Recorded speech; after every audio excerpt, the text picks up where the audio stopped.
Hello learners, कैसे हैं आप सब। एक बार फिर से आप सबका स्वागत है learn eco magic with Arif Shibli में।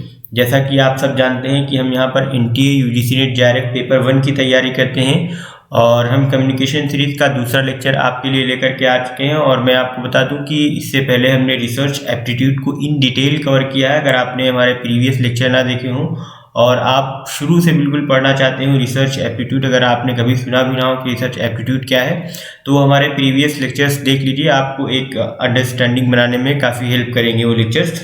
मैंने लिंक डिस्क्रिप्शन में दे दिया है। इसके अलावा अगर आप हमारे चैनल पर नए नए आए हैं तो मैं आपको बता दूं कि जो हमारा लर्न इको मैजिक के नाम से टेलीग्राम का चैनल है, आप उसको ज्वाइन कर लीजिए। हमने वहाँ पर इकोनॉमिक्स की स्टैंडर्ड बुक्स अपलोड कर दी हैं और पेपर 1 के लिए वो सारे ही सब्जेक्ट के लिए कंपलसरी होता है, तो उसके एमसीक्यूज और डेली क्विजेज हम अपने चैनल पर अपलोड करते हैं।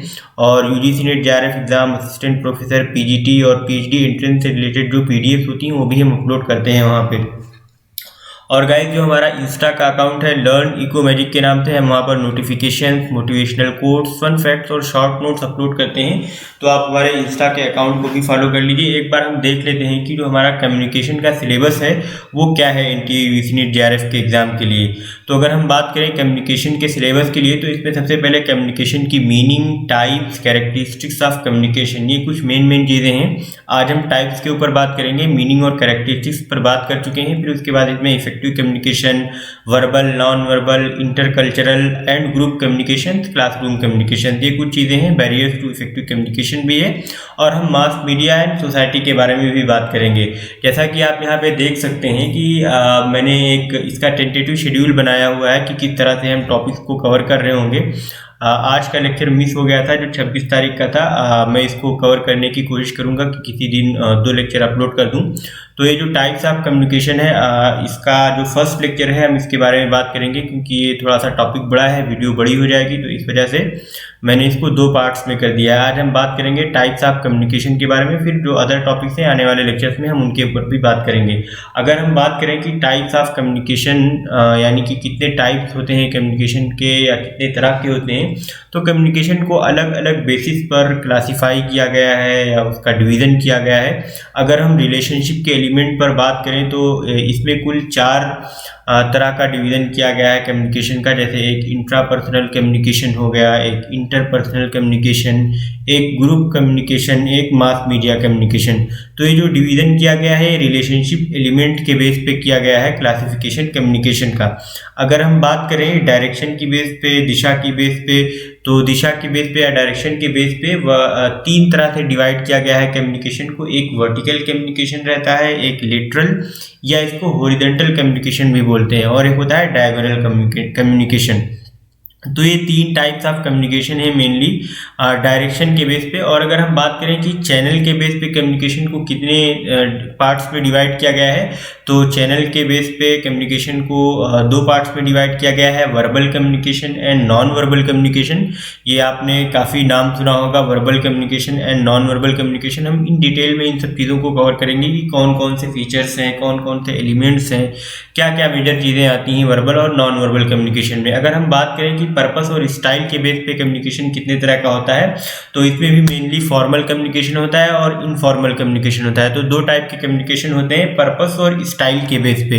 तो ये कुछ टाइप्स हैं, मैंने ABCD करके क्लासीफाई कर दिया है। आज हम A और B के पार्ट पे बात करेंगे, और जो आने वाला हमारा तीसरा लेक्चर होगा उसमें हम बात करेंगे जो चैनल के बेस पे जिस कम्युनिकेशन का जो डिवीज़न किया गया है, और पर्पस और स्टाइल के बेस पे जो कम्युनिकेशन का डिवीज़न किया गया। अब हम बात करते हैं सबसे पहले classification on the basis of relationship element. तो इसमें जो सबसे पहली चीज़ आती है वो इंटरपर्सनल कम्युनिकेशन आता है, और ये इंट्रापर्सनल कम्युनिकेशन। तो इंट्रापर्सनल कम्युनिकेशन जो ये है, तो इंट्रापर्सनल कम्युनिकेशन में बहुत इम्पॉर्टेंट एक तो ये टॉपिक है और कई बार यूजीसी नेट एग्जाम में पूछा जाता है।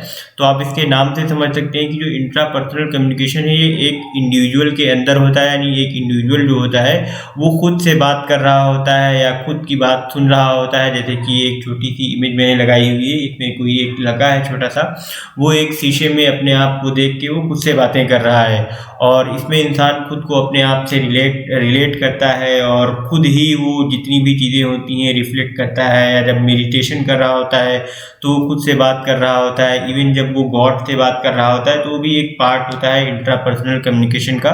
और इसमें हम अपने थॉट्स को, आइडियाज़ को फॉर्मुलेट कर रहे होते हैं, बना रहे होते हैं और खुद से ही बात कर रहे होते हैं इसमें। तो जो भी इंट्रापर्सनल कम्युनिकेशन होता है इसमें कोई इंडिविजुअल खुद से बात कर रहा होता है, इस वजह से इसको हम कहते हैं सेल्फ टॉक होती है। इंट्रापर्सनल कम्युनिकेशन में इंसान अपने आप को सुनता है और खुद को चीज़ों से रिलेट करके उसको रिफ्लेक्ट करता है, वो चाहे मेडिटेशन के थ्रू हो या प्रेयर्स के थ्रू हो। जैसे कि ये लड़की है यहाँ पे शीशे में देख रही है और अपने आप से कुछ कम्युनिकेट कर रही है, कुछ बात कर रही है, तो ये एक एग्जाम्पल है इंट्रापर्सनल कम्युनिकेशन का। या अगर आपने एक परिदार ड्रामा आता है सीरियल, बहुत अच्छा सीरियल है, लगभग 30 से 29 एपिसोड हैं इसमें, अगर आपने इसको ना देखा हो तो देखें। इसमें जो एक कैरेक्टर रहता है परिदार, ये कई बार अपने आप से बातें करता रहता है, तो वो एक इंट्रापर्सनल कम्युनिकेशन का एक एग्जाम्पल उसमें आपको देखने को मिलेगा कि जो ये परिदार कैरेक्टर रहता है ये खुद से कई बार बातें करता रहता है, इसमें इसको बातें करते हुए दिखाया गया है खुद से। और अगर हम दूसरे एग्जाम्पल्स की बात करें तो जैसे हम कई बार कहते हैं ना, ओ माई गॉड, ओ नो, जब हम बहुत परेशान होते हैं, ट्रबल में बोलते थे ओ नो, तो किससे बोलते हैं? हम खुद से ही तो बोलते हैं, वाओ, थैंक गॉड। तो कई बार हम चीज़ें खुद किससे बोलते हैं या गॉड से बोलते हैं या मेडिटेशन कर रहे होते हैं, तो ये सारी चीज़ें इंट्रापर्सनल कम्युनिकेशन में आती हैं। तो जो इसका कीवर्ड है ये self talk, listening to oneself, relating to oneself और रिफ्लेक्ट करना, मेडिटेशन करना खुद से ही। तो आई होप ये इंट्रापर्सनल कम्युनिकेशन आप समझ गए होंगे। अब अगर हम बात करें दूसरे टाइप ऑफ कम्युनिकेशन की, जो रिलेशनशिप के एलिमेंट में आता है, इंटरपर्सनल कम्युनिकेशन। एक इंट्रापर्सनल कम्युनिकेशन हो गया जिसमें इंसान खुद से बात करता है, और एक हो गया इंटरपर्सनल कम्युनिकेशन। इसमें क्या होता है, इसको हम कई बार डेडिक कम्युनिकेशन भी कहते हैं। तो जो डेडिक कम्युनिकेशन होता है इसमें हम चीज़ों को या किसी से जब हम बात कर रहे होते हैं तो फेस टू फेस बात कर रहे होते हैं बिटवीन टू पीपल, और जो दो लोग होते हैं वो आपस में बात कर रहे होते हैं और दोनों कुछ ना कुछ मैसेज सेंड कर रहे होते हैं और रिसीव भी कर रहे होते हैं। और जो हमारा इंटरपर्सनल कम्युनिकेशन होता है फॉर्मल भी हो सकता है, इनफॉर्मल भी हो सकता है, वर्बल भी हो सकता है, नॉन वर्बल भी हो सकता है। और इसमें कई बार कहा जाता है कि जो हमारा इंटरपर्सनल कम्युनिकेशन होता है इसमें ग्रेप वाइन की स्कोप बहुत ज़्यादा होती है। जब हम बात करेंगे इनफॉर्मल कम्युनिकेशन की, तो इनफॉर्मल कम्युनिकेशन को कई बार ग्रेप वाइन कम्युनिकेशन भी कहा जाता है। तो ये जो ग्रेप वाइन का कॉन्सेप्ट है हम इन डिटेल समझेंगे जब हम कर रहे होंगे चैनल के बेस पे कम्युनिकेशन के टाइप के बारे में बात, तो उस पर हम वहाँ पे बात करेंगे कि ग्रेप वाइन कम्युनिकेशन क्या होता है। तो ये इसमें जो ग्रेप वाइन कम्युनिकेशन की जो स्कोप होती है इंटरपर्सनल कम्युनिकेशन में, ये बहुत ज़्यादा होती है। और ये कहीं भी इंटरपर्सनल कम्युनिकेशन हो सकता है हम वर्ड्स का यूज़ करें, जैसे कि मैंने ऊपर बताया ही, फॉर्मल, नॉन फॉर्मल या इनफॉर्मल कह सकते हैं, वर्बल या नॉन वर्बल। और इसमें हम वर्ड्स इस्तेमाल कर सकते हैं, साउंड्स का यूज़ कर सकते हैं, फेशियल एक्सप्रेशंस का इस्तेमाल कर सकते हैं, जेस्चर्स का इस्तेमाल कर सकते हैं या पोस्चर्स का इस्तेमाल कर सकते हैं। और ये एक इफ़ेक्टिव कम्युनिकेशन की सिचुएशन होती है। इसमें कई बार कहा जाता है कि जो इंटरपर्सनल कम्युनिकेशन होता है वो काफ़ी इफ़ेक्टिव रहता है, क्योंकि इसमें जब भी दो जन बात कर रहे होते हैं तो एक दूसरे को कहीं ना कहीं फीडबैक दे रहे होते हैं। जैसे मैंने बताया ना कि जब फेस टू फेस बातचीत होती है दो लोगों के दरमियान, तो दोनों लोग एक दूसरे को कुछ ना कुछ मैसेज दे रहे होते हैं और कुछ ना कुछ मैसेज रिसीव कर रहे होते हैं। तो इसमें इमीडिएट फीडबैक होता है, इसी वजह से इसको कई बार कह देते हैं कि ये जो इंटरपर्सनल कम्युनिकेशन होता है वो काफ़ी इफेक्टिव रहता है। आप इस इमेज से देख सकते हैं कि जो दो छोटे छोटे बच्चे हैं ये आपस में बात कर रहे हैं और दोनों कुछ ना कुछ जो मैसेज होगा वो रिसीव कर रहे होंगे और कुछ ना कुछ फीडबैक दे रहे होंगे एक दूसरे को। आई होप ये इंटरपर्सनल कम्युनिकेशन आपको क्लियर हो गया होगा कि इंटरपर्सनल कम्युनिकेशन में हम फेस टू फेस बात करते हैं बिटवीन टू पीपल और दोनों लोग मैसेज सेंड करते हैं, रिसीव करते हैं। जबकि इंट्रापर्सनल कम्युनिकेशन में हम खुद से बात करते हैं। अब अगर हम बात करें एक और कम्युनिकेशन के टाइप की जो रिलेशनशिप के एलिमेंट में ही आता है, ये है ग्रुप कम्युनिकेशन। तो ग्रुप कम्युनिकेशन में जब भी हम ग्रुप कम्युनिकेशन की बात करते हैं तो इसमें हम जानते हैं कि ये 6, 7, 8 या 10 लोगों का एक ग्रुप होता है और उस ग्रुप का एक कॉमन गोल रहता है, एक कॉमन एजेंडा होता है। कोई भी एक जो उनकी मीटिंग होती है वो कॉमन चीज़ के लिए होती है, सबका एक इंटरेस्ट होता है, वो कॉमन होता है और सारे ही लोग उसमें एक दूसरे से इंटरेक्ट करते हैं किसी गोल को या किसी एजेंडे को हासिल करने के लिए। और हर एक दूसरे की जो हर इंसान की एग्जिस्टेंस को इसमें रिकॉग्नाइज किया जाता है, यानी जितने भी लोग उस ग्रुप पे बैठे हुए होते हैं तो सबकी बात सुनी जाती है, समझी जाती है उस ग्रुप की। तो इसमें हर एक इंसान को रिकॉग्नाइज किया जाता है। जैसा कि आप देख सकते हैं कि एक ग्रुप है और ग्रुप कम्युनिकेशन की एक अच्छी बात ये भी होती है कि हर ग्रुप का एक लीडर होता है जो उस कम्युनिकेशन को एक फैसिलिटेटर के तौर पे चला रहा होता है, या उस जो भी कम्युनिकेशन चल रहा होता है ग्रुप में उसको वो एक तरह से बेहतर तरीके से उसकी फंक्शनिंग कर रहा होता है। तो ग्रुप कम्युनिकेशन में एक तो पार्टिसिपेंट हो गए, जैसे यहाँ पे एक दर्शाया हुआ है पी से, और एक चीज़ दर्शाई हुई है GL से। तो जो GL है ये बता रहा है कि ये हमारा ग्रुप लीडर है जो ऑब्जर्व कर रहा है बैठ के कि आखिर क्या कम्युनिकेशन चल रहा है, कौन कौन सी की इंसाइट्स आ रही हैं, कौन कौन से आइडियाज़ आ रहे हैं, क्या पी कोई आइडिया दे रहा है कि नहीं, ये कोई आइडिया दे रहा है कि नहीं, ये कोई आइडिया दे रहा है कि नहीं। तो इसमें सारे लोग, जितने भी लोग ग्रुप में मौजूद होते हैं, उस ग्रुप का एक लीडर रहता है और वो उस ग्रुप में हो रही सारी एक्टिविटीज़ को नोट करता है और कई बार अपने इनपुट्स भी देता है, या अगर वो कॉमन एजेंडा से भटक रहे होते हैं तो वो एजेंडे पे वापस भी लेके आता है कि नहीं, हम इस एजेंडे पे बात कर रहे थे और हमको इस पे बातचीत करनी चाहिए। तो ग्रुप कम्युनिकेशन की सबसे खास बात ये होती है कि उसमें एक ग्रुप लीडर होता है, जैसे कि आप इन एग्जाम्पल्स के थ्रू भी देख सकते हैं कि इसमें ग्रुप कम्युनिकेशन को किस तरह से दिखाया गया है। और ग्रुप कम्युनिकेशन में जितनी भी जो कम्युनिकेशन रहती है वो ज़्यादातर फॉर्मल टाइप की कम्युनिकेशन होती है, और हो सकता है कई बार इनफॉर्मल हो, ग्रुप के नेचर पे डिपेंड करता है, लेकिन ज़्यादातर जो कम्युनिकेशन होता है वो फॉर्मल कम्युनिकेशन ही होता है। हम आगे चल के बात करेंगे कि फॉर्मल कम्युनिकेशन की कैरेक्टरिस्टिक्स क्या हैं और इनफॉर्मल कम्युनिकेशन की क्या कैरेक्टरिस्टिक्स हैं। और ग्रुप लीडर कहते हैं कि जो ग्रुप लीडर रहता है वो ज़्यादातर टास्क ओरिएंटेड रोल्स को लेकर के बात करता है या मेंटेनेंस के रोल्स को लेकर के बात करता है। अच्छा, अगर हम फॉर्मेलिटी की बात करें कि जो डिग्री ऑफ फॉर्मेलिटी होती है, तो जो कुछ भी हो रहा होता है ना, तो डिग्री ऑफ फॉर्मेलिटी डिफ़र करती है अलग अलग ग्रुप। जैसे मैंने बताया ना कि कुछ ग्रुप्स ऐसे भी होते हैं जिसमें कई बार इनफॉर्मल कम्युनिकेशन भी होता है, जैसे हमारे पीयर्स का जो ग्रुप होता है या जो हमारे कलीग्स होते हैं, 5-6 लोगों का जब ग्रुप रहता है, हम बात कर रहे होते हैं आपस में, तो उस ग्रुप में हम कई बार इनफॉर्मल वर्ड्स भी यूज़ करते हैं या इनफॉर्मली बात कर रहे होते हैं। तो वो मैटर करता है अलग अलग ग्रुप पे कि जो डिग्री होगी फॉर्मेलिटी की वो कितनी होगी। तो आई होप ये जो ग्रुप कम्युनिकेशन का कॉन्सेप्ट है ये आप समझ गए होंगे। और इसमें एक और लास्ट कॉन्सेप्ट है मास मीडिया कम्युनिकेशन का। जब भी हम रिलेशनशिप की बात करेंगे कि यह रिलेशनशिप के जो एलिमेंट है उसके बेसिस पे जब कम्युनिकेशन का डिवीज़न किया गया है, तो इसमें एक मास मीडिया कम्युनिकेशन आता है। मास मीडिया कम्युनिकेशन जैसे ही मीडिया का नाम आता है या मास मीडिया का नाम आता है तो हम समझ पाते हैं कि इसमें एक बहुत बड़ी ऑडियंस इन्वॉल्व होगी। हो सकता है न्यूज़पेपर्स का सहारा लिया गया हो सकता है कि टेलीविज़न का सहारा लिया गया हो, या रेडियो का सहारा लिया गया हो, या और भी किसी मीन्स या सोर्स का सहारा लिया गया हो कम्युनिकेट करने के लिए। तो जो भी मास कम्युनिकेशन होता है इसको हम कई बार मास कम्युनिकेशन बोलते हैं, मास मीडिया बोलते हैं। और इसमें जो ऑडियंस रहती है वो बहुत लार्ज रहती है, इन नंबर ऑफ पीपल्स होते हैं इसमें, और अलग अलग नेचर के होते हैं। जैसे कि यहाँ मैंने लिखा है the audience is large and heterogeneous. Heterogeneous का मतलब होता है अलग अलग नेचर वाले, या बिल्कुल जैसे अब 200 लोगों को इकट्ठा कर दिया जाए या 250 या 2500 लोगों को, तो जाहिर सी बात है जो 2500 लोग होंगे उसमें वो अलग अलग नेचर वाले होंगे, अलग अलग प्रकृति वाले होंगे। अच्छा, अगर हम बात करें कि फंक्शंस क्या होते हैं मास मीडिया कम्युनिकेशन के, तो जो मास मीडिया कम्युनिकेशन होता है कई बार हमारी इन्वायरमेंट मीडिया का एक सर्विलांस के तौर पे काम करता है या को रिलेट करता है चीज़ों को। और एक तरह से अब जो हमारा मास मीडिया कम्युनिकेशन है वो हमारी सोशल इनहेरिटेंस को एडमिट करता है या उनका एडमिशन लेने का काम करता है, जो भी हमारी सोशल इनहेरिटेंस होती है। अब अगर हम कोई मैसेज देना चाहते हों पब्लिक को, या कुछ बताना चाहते हों, या सोसाइटी में क्या चल रहा है उसके बारे में हम बात करना चाहते हो, तो हम मास मीडिया कम्युनिकेशन का सहारा लेते हैं।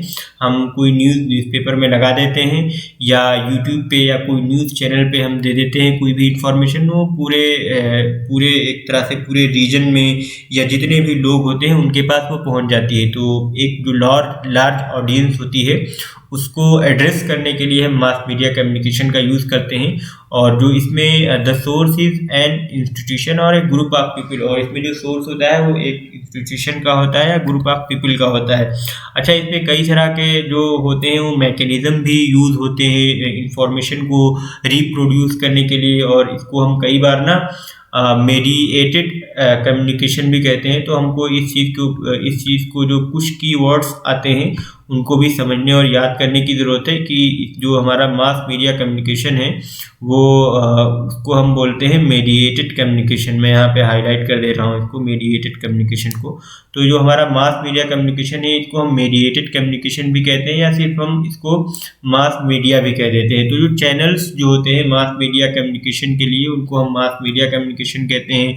और अच्छा, अगर हम एग्जाम्पल्स की बात करें कि मास मीडिया कम्युनिकेशन के कौन कौन से एग्जाम्पल्स हैं, तो जैसे कि मैंने पहले ही बताया कि हम कोई चीज़ रेडियो के थ्रू बात करते हैं या कोई इन्फॉर्मेशन कैरी फॉरवर्ड करते हैं, या टीवी के थ्रू या न्यूज़पेपर्स के थ्रू या मैगजीन्स के थ्रू या फिल्म्स के थ्रू।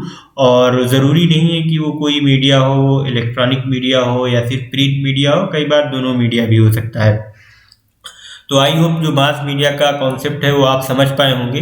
अब अगर हम बात करें classification on the basis of direction की, कि डायरेक्शन के बेस पे कौन कौन से क्लासिफिकेशन किए गए हैं या किन किन हिस्सों में बांटा गया है कम्युनिकेशन को, तो इसमें जो सबसे पहला आता है वो है लेटरल या हॉरिजॉन्टल कम्युनिकेशन की। अच्छा, जो लेटरल और हॉरिजॉन्टल कम्युनिकेशन होता है इसकी सबसे ख़ास बात रहती है कि जो हायरार्की होती है लोगों की वो सेम होती है, यानी कि जो जहाँ भी हॉरिजॉन्टल कम्युनिकेशन हो रहा होगा उस जगह पर जितने भी लोग उस कम्युनिकेशन में पार्टिसिपेट कर रहे होंगे वो सेम लेवल के होंगे। यानी कि अगर मान लीजिए कुछ फेलोज हैं कहीं पे या कुछ रिसर्च स्कॉलर्स हैं तो वो सेम ईयर्स के रिसर्च स्कॉलर होंगे, या किसी कंपनी के जो एम्प्लॉइज़ हैं तो सेम स्केल के वो एम्प्लॉइज़ होंगे। जैसे मैंने यहाँ पे लिखा भी हुआ है, पीयर्स का एक एग्जाम्पल दिया हुआ है या कलीग्स का एग्जाम्पल दिया हुआ है। जैसे एक टीचर्स का एक ग्रुप है तो सारे टीचर्स ही आपस में बात कर रहे होंगे। जैसे आप बहुत सारे असिस्टेंट प्रोफेसर होंगे तो सारे ही असिस्टेंट प्रोफेसर के जो ग्रुप होंगे और जो असिस्टेंट प्रोफेसर जो होंगे जो आपस में बातचीत कर रहे होंगे वो हॉरिजॉन्टल कम्युनिकेशन का एक पार्ट कहलाएगा। और इसमें भी जो हमारा कम्युनिकेशन होता है वो फॉर्मल भी हो सकता है, इनफॉर्मल भी हो सकता है। और कहते हैं कि जो हॉरिजॉन्टल कम्युनिकेशन होता है मोस्ट इफेक्टिव कम्युनिकेशन होता है, क्योंकि इसमें जितने भी पार्टिसिपेंट होते हैं वो हमारे बराबरी के लेवल के होते हैं और इसमें कोई छोटा या बड़ा नहीं होता है, सब बराबर होते हैं, सबका स्केल बराबर होता है, सबकी सैलरी बराबर होती है, सबका ओहदा बराबर होता है। तो ये जो हॉरिजॉन्टल कम्युनिकेशन होता है तो इसी वजह से कहते हैं कि टीम को बिल्ड करने में या जो जितने भी ऑर्गेनाइजेशंस रहते हैं तो उसमें टीम की बिल्डिंग में काफ़ी काम आता है। और जितना भी अमाउंट ऑफ हॉरिजॉन्टल कम्युनिकेशन होता है वो डिपेंड करता है कि अलग अलग डिपार्टमेंट्स की नीड क्या है या अलग अलग डिपार्टमेंट जो हैं उनमें क्या चल रहा है, उनका क्या नेचर है। तो खैर वो टॉपिक का हिस्सा नहीं है। अब जैसे यहाँ पे एक एग्जांपल के तौर पे मैंने एक इमेज लगाई हुई है, जैसे कुछ एम्प्लॉइज़ हैं आपस में बातचीत कर रहे हैं तो ये सेम कैटेगरी के हैं तो आपस में थोड़ा बहुत गपशप भी कर लेते हैं या कभी कभी फॉर्मल भी रहते होंगे। तो आप इस इमेज से थोड़ा सा इमेजिन कर सकते हैं या विजनरी इमेज एक बना सकते हैं आप कि जो हमारा हॉरिजॉन्टल कम्युनिकेशन होता है वो फॉर्मल भी हो सकता है और इनफॉर्मल भी हो सकता है। और जब भी हॉरिजॉन्टल कम्युनिकेशन की बात आएगी तो जो कुछ कीवर्ड्स हैं, एक तो सेम लेवल इन हायरार्की यानी कि ओहदे में या हायरार्की में वो सेम लेवल पे आ रहे होंगे, पीयर्स का ग्रुप होगा या सेम कलीग्स का ग्रुप होगा, और इसको हम लेटरल कम्युनिकेशन भी कहते हैं। अब अगर हम बात करें दूसरे टाइप ऑफ कम्युनिकेशन की, वर्टिकल कम्युनिकेशन की, तो ये बिल्कुल उलट होता है। वर्टिकल कम्युनिकेशन हॉरिजॉन्टल कम्युनिकेशन के बिल्कुल एक तरह से कह सकते हैं एंटोनिम है हॉरिजॉन्टल कम्युनिकेशन का। और ये जो वर्टिकल कम्युनिकेशन होता है ये इनफॉर्मेलिटी इसमें नहीं होती है, ज़्यादातर फॉर्मल कम्युनिकेशन ही रहता है। और ये कई बार अपवर्ड भी होता है यानी कि बॉटम अप भी होता है और डाउनवर्ड भी होता है टॉप बॉटम। अभी मैं इसको एक एग्जांपल के थ्रू आपको बता दूंगा कि अपवर्ड या बॉटम अप इसको हम क्यों बोलते हैं, या डाउनवर्ड टॉप बॉटम भी कहते हैं, क्यों कहते हैं। तो अच्छा, इसमें जो भी कम्युनिकेशन होता है, इसमें जितने लोग भी इन्वॉल्व होते हैं, इसमें सबकी रैंक अलग अलग होती है, सबकी हायरार्की अलग अलग होती है, और इसमें जो पीयर्स होते हैं या जो कलीग्स होते हैं वो आपस में बात नहीं करते हैं। कलीग्स का मतलब यहाँ पे बस यही है कि जो आपस में सेम रैंक के जो लोग हैं या जो पीयर्स हैं वो साथ में सेम रैंक के जो काम कर रहे होते हैं उनसे मतलब है। तो इसको हम कई बार वर्टिकल कम्युनिकेशन भी कहते हैं, जैसे कि आप यहाँ पे देख सकते हैं डाउनवर्ड इस इमेज में कि डाउनवर्ड कम्युनिकेशन और अपवर्ड कम्युनिकेशन। तो डाउनवर्ड जैसे कि एक मान लीजिए किसी कंपनी में मैनेजिंग डायरेक्टर है, फिर उसके बाद आता है जनरल डायरेक्टर, फिर उसके बाद आता है assistant general director, then division या डिपार्टमेंटल हेड, फिर उसके बाद सुपरवाइजर, देन एम्प्लॉइज या वर्कर्स आते हैं। तो अब देखिए ये एक हायरार्की में चल रहा है, ये एक डाउनवर्ड कम्युनिकेशन जा रहा है। जो कुछ मैसेज देना होगा अगर मैनेजिंग डायरेक्टर को, तो वो जनरल मैनेजर से बात करेगा। अब जनरल मैनेजर क्या करेगा, ये असिस्टेंट जनरल मैनेजर से बात करेगा, और जो असिस्टेंट जनरल मैनेजर है ये डिविजनल या डिपार्टमेंटल जो हेड होगा उसके पास मैसेज भेज देगा, और जो ये डिविजनल या डिपार्टमेंटल हेड होता है ये सुपरवाइजर के पास भेजेगा, और सुपरवाइजर इसी तरह से एम्प्लॉइज और वर्कर्स को बता देगा कि ये मैसेज आया है मैनेजिंग डायरेक्टर से होते हुए assistant general manager, divisional, departmental, जहाँ से भी इंफॉर्मेशन आती रहेगी वो सुपरवाइजर बता देगा एम्प्लॉइज को या वर्कर्स को। तो इसी वजह से इसको बोलते हैं कि जो हमारा वर्टिकल कम्युनिकेशन होता है वो डाउनवर्ड कम्युनिकेशन होता है, और कई बार ये अपवर्ड कम्युनिकेशन भी होता है इसमें। जैसे कुछ अगर वर्कर्स को अपनी या एम्प्लॉइज को बात पहुंचानी हो तो ये सुपरवाइजर से कहते हैं, फिर ये सुपरवाइजर डिविजनल डिपार्टमेंटल हेड से बताता है, फिर ये असिस्टेंट जनरल मैनेजर से बताता है, देन जनरल मैनेजर को पता चलता है, फिर उसके बाद मैनेजिंग एडिटर को पता चलता है। तो इस तरह से अपवर्ड कम्युनिकेशन भी चलता है। तो एक तरह से ये फ्लो है कि वर्टिकल कम्युनिकेशन में कैसे किस तरह से फ्लो होता है। आप देख सकते हैं कि यहाँ पे एक मान लीजिए इसका ये बॉस होगा तो ये अपने एम्प्लॉइज से बात कर रहा है।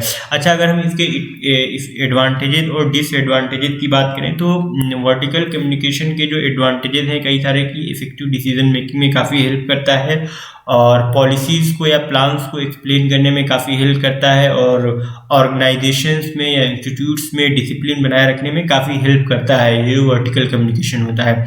अगर हम इसकी डिसएडवांटेजेस की बात करें तो ये कई बार एक हायरार्किकल प्रोसेस में होता है, यानी कि अलग अलग लोगों से बात आ रही होती है तो इसमें कई बार डिले हो जाता है, या इंफॉर्मेशन कहीं थोड़ी बहुत अधूरी रह जाती है, या जो सुपीरियर्स जो होते हैं कुछ या जो बड़े ओहदे वाले लोग होते हैं वो कुछ छोटे ओहदे वाले लोगों को कई बार इंफॉर्मेशन नहीं बताते हैं या इंफॉर्मेशन पूरी कैरी फॉरवर्ड नहीं करते हैं।